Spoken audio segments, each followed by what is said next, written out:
Hello students, कैसे हैं आप लोग। आशा करते हैं अच्छे होंगे, स्वस्थ होंगे।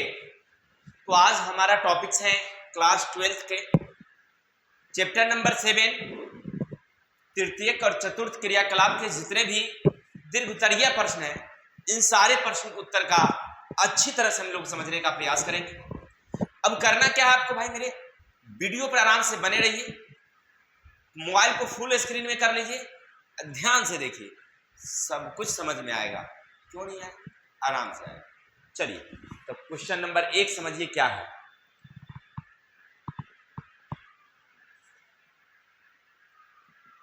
नंबर 1 क्वेश्चन क्या कह रहा है सुनिएगा। निम्नलिखित प्रश्नों के उत्तर संक्षेप में दीजिए। संक्षेप का मतलब समझ रहे हैं, एकदम शॉर्ट में आंसर देना है। नंबर 1 क्या है, तृतीयक क्रियाकलाप क्या है। अगर आपसे कोई पूछे कि भाई तृतीयक क्रियाकलाप किसे कहते हैं, तो हमको याद आया कि पहला क्रियाकलाप था कृषि। जब खेती बाड़ी करते हैं ना, तो जहां उत्पादन होता है, पशुपालन हो, वो प्रथम है। विनिर्माण, उद्योग धंधा, ये सब क्या हमारा द्वितीयक है। उसी उद्योग धंधा से बनी हुई चीजों को बाजार में बेच दिए, कौनो मिस्त्री अपना अकल बुद्धि से काम कर दिया, तो वो तृतीयक हो गया, है ना। यानी सेवा क्षेत्र को तृतीयक क्रियाकलाप कहते हैं। अगर आपसे कोई पूछे तृतीयक क्रियाकलाप क्या है, तो क्या बताना, सेवा क्षेत्र के जितने भी क्रियाकलाप हैं सारे तृतीयक हैं। चाहे वो कोई दुकान कर रहा है, कोई गाड़ी चला रहा है, कोई डॉक्टर आपका इलाज कर रहा है, कोई शिक्षक आपको पढ़ा रहा है, कोई मिस्त्री आपका कोई सामान ठीक कर दिया, प्लम्बर का काम, बिजली मिस्त्री, सारी क्रियाकलाप ना मेरे भाई तृतीयक है। आशा करते समझ में आया। चलते हैं क्वेश्चन नंबर 2 आगे है। उन्नत आर्थिक व्यवस्था में विनिर्माण का ह्रास हुआ है। देखिए, उन्नत आर्थिक व्यवस्था में ना विनिर्माण का मूल अर्थ होता है हाथों से बनी हुई सामान। पहले कोई कारीगर ना हाथ से सामान बनाते थे, इसको विनिर्माण की श्रेणी में रखते थे। लेकिन जब उन्नत व्यवस्था हुई, नई नई मशीनें आई, नई मशीन के जगह पर अब जो है, जहां कारीगर काम करते थे अब मशीन काम करने लगा, तो क्या हुआ, विनिर्माण का ह्रास हुआ है। मजदूर की छटनी हो गई, मजदूर बेरोजगार हो गए, कुशल से कुशल अच्छे मजदूर भी बेकार हो गए। अर्थात विनिर्माण का ह्रास हुआ है। किसके कारण, आर्थिक व्यवस्था में सुधार के कारण, अर्थात उन्नत आर्थिक व्यवस्था के कारण विनिर्माण में क्या हुआ है, सुधार। उसको गेट को कर दीजिए, टेबल को घुसका दीजिए। आगे चलते हैं क्वेश्चन नंबर 2। सेवाओं के प्रमुख घटक क्या है। अर्थात हमारे जीवन में जो सेवाएं हैं, कहाँ कहाँ सेवाएं, हम लोग किस किस चीज में सेवा का उपयोग करते हैं।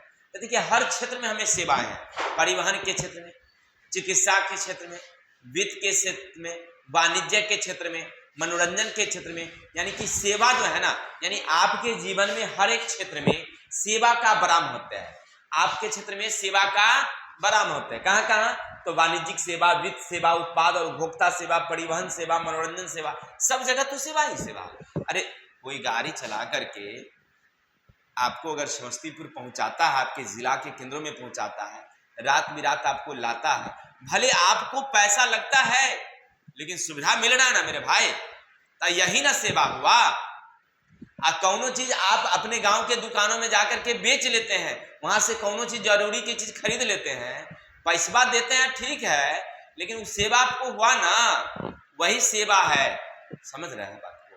सेवा का मतलब जहां से आपको सुविधा मिल रही है, ठीक है। आपके गांव का एक दवा दुकान आपके लिए सेवा में है, यानी आप वहां पर जाते होंगे, रात्रि हो, सवेर हो, दिन हो, आप आराम से वहां से दवाइयां लेते हैं, खाते हैं, ठीक हो जाते हैं, बीमारियों से राहत मिलती है ना आपको, तो वही तो सेवा है ना रे भाई। ना समझते हो तो लोग भाई। चलो आगे पढ़ो। वैश्विक नगर क्या है। 3 वैश्विक नगरों के बारे में बताइए। तो देखिए भाई, वैश्विक नगर का मतलब हुआ कि विश्व में अर्थव्यवस्था काफी तेजी से बढ़ रही है और हर देश कुछ उन्नति की श्रेणी में है। बहुत सारी कंपनियां, बड़ी बड़ी कंपनियां हैं जो विदेश व्यापार करती हैं। अब आप भी सोचोगे कि जब हम छोटा व्यापारी हैं तो गांव में कर रहे हैं, जब ज्यादा होंगे तो हम जिला में करेंगे, जब हमारा ज्यादा व्यापार होगा तो हम 10-20 जिला के देखेंगे, फिर ज्यादा होगा तो राज्य को देखेंगे, फिर देश को देखेंगे, विदेश को देखेंगे, पूरा विश्व में हमारा सामान बिकेगा। यही तो हमारी सेवा है। अब ये क्या है, अंतरराष्ट्रीय सेवा है। तो विश्व के कुछ ऐसे देश हैं, कुछ ऐसे जगह है जहां अंतरराष्ट्रीय बाजार है, वैश्विक व्यापार है, विश्व के व्यापारी वहां पर जाते हैं, अपना अपना सेवा क्षेत्र, यानी इसको कहते हैं customer care service, customer care service लगाते हैं और वहां से पूरे देश, पूरे विश्व में जो है ना सेवा उपलब्ध कराती है, जिनमें है, याद रखिए, प्रमुख न्यूयॉर्क, लंदन, टोक्यो, ये ऐसे जगह हैं जो वैश्विक नगर है। वहां से विश्व के हर देशों में बड़ी बड़ी कंपनियां अपना व्यापार का देखरेख करती है। क्लियर? आशा करते समझ गए। क्वेश्चन नंबर 4, चतुर्थक क्रियाकलाप क्या है? जब हम बुद्धि विवेक का उपयोग करके अगर आर्थिक रुपया कमा रहे हैं ना मेरे भाई, जब पैसा हम लोग कौन चीज से आ रहा है? बुद्धि से आ रहा है, शरीर से नहीं। तृतीयक में शरीर खटाना पड़ता है और चतुर्थ में शरीर खटाने की जरूरत ना है, बस हमने आपको पढ़ाया चतुर्थ क्रियाकलाप। इसमें क्या है, हमारी बॉडी की कोई क्रियाकलाप नहीं है, बस दिमाग हमारा चल रहा है, जो लिखा हुआ हमें पढ़ने की जरूरत नहीं है, हम खुद ब खुद आपको बता रहे हैं। ये हमारा क्या है, चतुर्थक क्रियाकलाप है, याद रखिएगा। कोई वकील जाता है, कुछ लेके जाता है, देखते हो, जाता है अपने फाइलों के साथ एक हल्की सी चीजों को और वकालत करके चलाता है, 1000-2000 कमा के चलाता है। ये क्या हमारी चतुर्थक क्रियाकलाप है। समझ रहे हैं बात? तो जब कोई व्यक्ति अपने विवेक, अपने बुद्धि ज्ञान के साथ कोई रोजगार करता है, बुद्धि से कमाता है, तो उसको कहते हैं हम लोग चतुर्थक क्रियाकलाप। और हाँ, एक बात याद रखना, चतुर्थक क्रियाकलाप ना विकसित देशों में तो आगे है, लेकिन जो विकासशील देश है, जैसे हमारी भारत की बात करें या अन्य जो देश है, वहां पर ना बहुत ही अभी भी कम विकास हुआ है। हाँ, चतुर्थक क्रियाकलाप में ना ज्यादा वेतन होता है लोगों का, द्वितीयक में कम वेतन होता है, तृतीयक में कम मिलता है, चतुर्थक में बहुत ज्यादा वेतन मिलता है। ये भी ध्यान रखना, ठीक है? आशा करते हैं चतुर्थ समझा होगा। अगर आपको हमारी बात समझ में नहीं आती, एक बार और वीडियो को प्ले कीजिए, सब समझ में आएगा। बस थोड़ा सा धीरे धीरे सुनो, नहीं समझ में आए उसको बैक करो, सुनो, ऐसे करेगा ना, कैसे आएगा। चलो आगे। इंटरनेट द्वारा सुव्यवस्थित संबंधित विश्व के 3 राष्ट्रों के नाम बताइए। देखिए, विश्व में इंटरनेट तो लगभग सब जगह आ गया, हर देश इंटरनेट से जुड़ गया है, लेकिन कुछ ऐसे देश हैं, कुछ ऐसे जगह हैं जहां इंटरनेट का बहुत उपयोग हुआ और वो सारा देश एक दूसरे को इस तरह से कनेक्ट कर लिया है इंटरनेट के माध्यम से कि समझिए कि हर एक काम इंटरनेट की सहायता से होता है। अब ऐसे में कौन कौन से देश हैं, तो याद रखिएगा, स्कैंडिनेविया के देश, कनाडा और ऑस्ट्रेलिया के देश इंटरनेट से इतनी कनेक्ट जुड़ चुकी है, इतना जुड़ चुका है कि हर एक काम इंटरनेट की सहायता से होती है। भारत अभी पीछे है, अब बहुत पीछे। हम लोग मोबाइल 2 बड़का खरीद लिए तो वैसे थोड़ी ही होता है। इंटरनेट के क्षेत्र में अभी भी हम लोग दुनिया के देशों, कनाडा, ऑस्ट्रेलिया अभी भी पीछे है, ठीक है? यानी बहुत सारे देश अभी भी बाजी मार चुकी है इसमें। चलते हैं आगे। तो ये थे हमारे क्वेश्चन नंबर 1 के जितने भी क, ख, ग, घ करके थे, सारे क्वेश्चन को हमने समझाने का प्रयास किया। आशा करते हैं आपको सभी बातें समझ में आई होगी। आई होप कि आप लोग समझ रहे होंगे। चलते हैं क्वेश्चन नंबर 2। आधुनिक आर्थिक विकास में सेवा क्षेत्र का महत्व तथा वृद्धि की विवेचना कीजिए। देखिए, बड़ा सुंदर बात लिखा हुआ है, आधुनिक आर्थिक विकास में सेवा क्षेत्र का क्या महत्व। आर्थिक मतलब क्या? आमदनी। देख भाई, वाह ऐसा नहीं, ये दुनिया में ना आमदनी बहुत बढ़ गई है, लोगों को पैसा बहुत ज्यादा आता है। महंगाई बढ़ा है, ऐसा नहीं कि महंगाई नहीं बढ़ा, बहुत महंगाई बढ़ा है, महंगाई बढ़ा है, लेकिन फिर भी सुविधा बहुत बढ़ा है, सब लोगों को आमदनी बढ़ा है।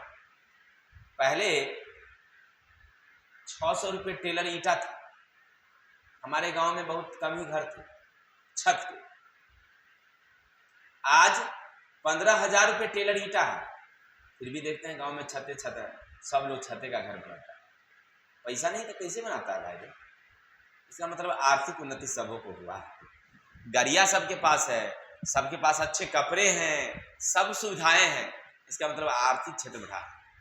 और आर्थिक जब क्षेत्र बढ़ेगा ना, तो हम चाहेंगे कि बैठले बैठले हमारा काम हो जाए। सेवा, इसका है सेवा, यानी आर्थिक क्रियाकलाप बढ़ने से सेवा क्षेत्र में वृद्धि हुई है। अब हमें कुछ खाने की जरूरत मन कर गया ना, पैसा नहीं देखेंगे, हम ऑनलाइन कर देंगे, खाना घरे पर पहुंच जाएगा। सेवा क्षेत्र हुआ कि नहीं? यानी आर्थिक क्रियाकलाप से सेवा क्षेत्र में वृद्धि हुई है।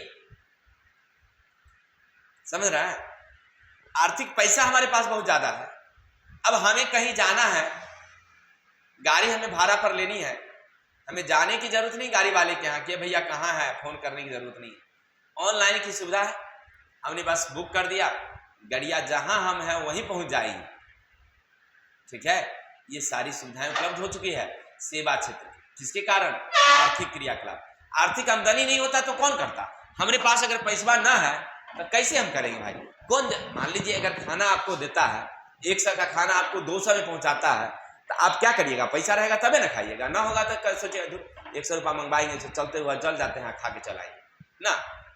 पैसा नहीं है तब क्या करेंगे? लेकिन पैसा होने के बाद यानी आर्थिक क्षेत्र में विकास हुआ है, तो हर लोग चाह रहा है कि हमको अधिक से अधिक सुविधा मिले, बैठे हुए सारे काम हो जाए, और होता भी है। अर्थात सेवा क्षेत्र की वृद्धि काफी हुई है। क्या ऑनलाइन की सामान खरीदते हैं कि नहीं खरीदते? काहे हुआ बताओ ना, सोचो ना थोड़ा सा। बस सेवा क्षेत्र के कारण सेवा क्षेत्र की वृद्धि हुई है, आर्थिक उन्नति है, लोगों को इतना ना पैसा है। अब 200 का चीज बाजार में मिल रहा है, ऑनलाइन पर 350 मिल रहा है, तभी वो खरीद लेता है। कौन जाएगा माथा पच्ची करने के लिए? चलो खरीद लेते हैं। हर समय ऑनलाइन में सस्ता नहीं होता। यानी कहने का अर्थ है कि आर्थिक क्रियाकलाप के विकास से आर्थिक उन्नति हुई है, तो सेवा क्षेत्र में काफी वृद्धि हुई है। आशा करते हैं आपको समझ में आ गया हो। चलेंगे क्वेश्चन नंबर 3, चतुर्थक क्रियाकलाप के विषय में विवेचना कीजिए।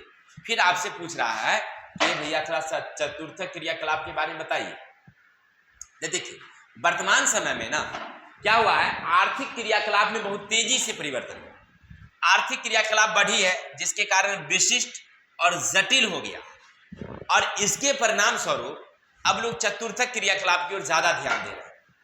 यानी हर लोग ये सोच रहा है कि हमको शरीर को लौटाने की क्या जरूरत है, मिट्टी में क्या जरूरत है, मशीन के साथ खटने की जरूरत है। अपने बच्चों को या हम ऐसा कुछ ज्ञान लगाएं, बुद्धि लगाएं कि बैठले बैठले आमदनी झाड़े लगे, है कि नहीं? ये हर लोग चाह रहा है। अब परिणाम क्या हो रहा है कि चतुर्थ क्रियाकलाप बढ़ रहा है।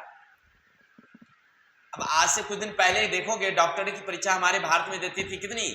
मात्र 5 लाख बच्चे, अभी 21 लाख 25 लाख देता है बच्चा। यानी सब ये सोच रहा है कि डॉक्टर बन जाएंगे, तो दिमाग में से काम करना है, मेहनत तो खटना है नहीं। समझ रहे बात?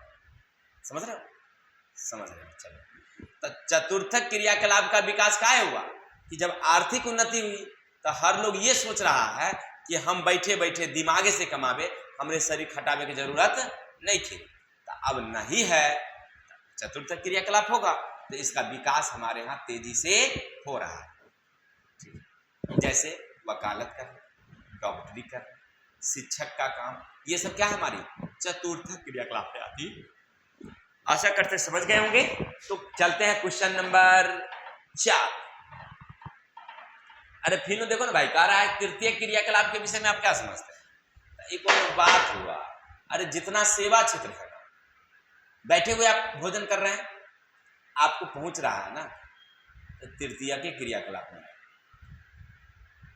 कोई दुकानदार आपके गांव में खोले हुआ दुकान, सामान आप उसे खरीद रहे हैं, वो भी तृतीय में आएगा। कोई मजदूर आपके यहाँ आया है, मजदूरी करके आपसे, मान लीजिए आपका प्लम्बर खराब हो गया, बिजली खराब हो गया, ठीक करके जा रहा है, वो भी तृतीय के क्रियाकलाप है। देखिए किसी को कितनी आमदनी है, कितना ज्यादा है कितना कम है, उससे मतलब नहीं, वो क्रियाकलाप है किस श्रेणी का, वो मतलब है। तो आप लिखेंगे तृतीय क्रियाकलाप में वे सभी क्रियाएं आती है जो सेवा क्षेत्र में आती है। लोग सेवा सुविधा लेते हैं, तो वहां से उसको कहते हैं हम लोग तृतीय क्रियाकलाप। जैसे मेरे भाई कोई दुकान का काम है, मिस्त्री, कारीगरी, शिक्षक इत्यादि का जो काम है ना, वो हमारा क्या है, तृतीय। I hope you understand question number 4। चलते हैं 5 की तरफ। सुनिएगा क्वेश्चन 5। वैश्विक नगर विश्व प्रणाली के आदेश और नियंत्रण केंद्र के रूप में कार्य करते हैं, व्यवस्था की। अब एक बारे में व्याख्या करना है भाई कि जो वित्तीय नगर है, जो वैश्विक नगर है, उन्हें हमारी अंतर्राष्ट्रीय व्यापार का महत्वपूर्ण योगदान रखती है। विश्व में कहाँ किस वस्तु का क्रय करना है, कहाँ विक्रय करना है, किस जगह से हमारी सुविधाएं उपलब्ध होगी, इन सारी बातों को देखरेख करने के लिए विश्व के कुछ ऐसे देश हैं जहां पर व्यापारिक केंद्र लगाए गए हैं। जैसे हमारे अमेरिका का न्यूयॉर्क, इंग्लैंड का एक लंदन और जापान का एक टोक्यो है, जो वैश्विक नगर है और वो पूरे विश्व के कार्यों का क्या कर रही है, देख रेख कर रही है। अर्थात कुल मिलाकर के अगर देखा जाए तो इसलिए विश्व प्रणाली के आदेश और नियंत्रण का हुआ क्या कर रहा है, केंद्रित कर रहा है, नियंत्रित कर रहा है। क्वेश्चन नंबर 6, संसार में चतुर्थ सेवाओं की प्रकृति और वृद्धि में विवेचना कीजिए।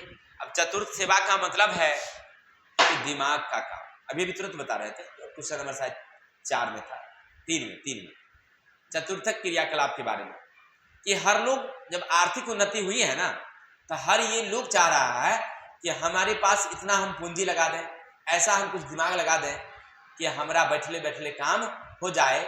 एकरे खातिर वो क्या करते हैं कि अपने दिमाग का प्रयोग करने के लिए डॉक्टरी की पढ़ाई हो, वकालत की पढ़ाई हो, शिक्षक की पढ़ाई हो, नहीं, ये सारे लोग क्या कर रहे हैं, अभी चतुर्थक क्रियाकलाप की ओर ध्यान दे रहे हैं। दुर्भाग्यवश जो अविकसित देश हैं वहां भी अभी भी चतुर्थ क्रियाकलाप के लोगों की संख्या बहुत ही कम है। चतुर्थक पर जो लोग ज्यादा ध्यान नहीं दे रहे हैं। क्लियर? यही जो क्वेश्चन नंबर अगला था वही देखना है।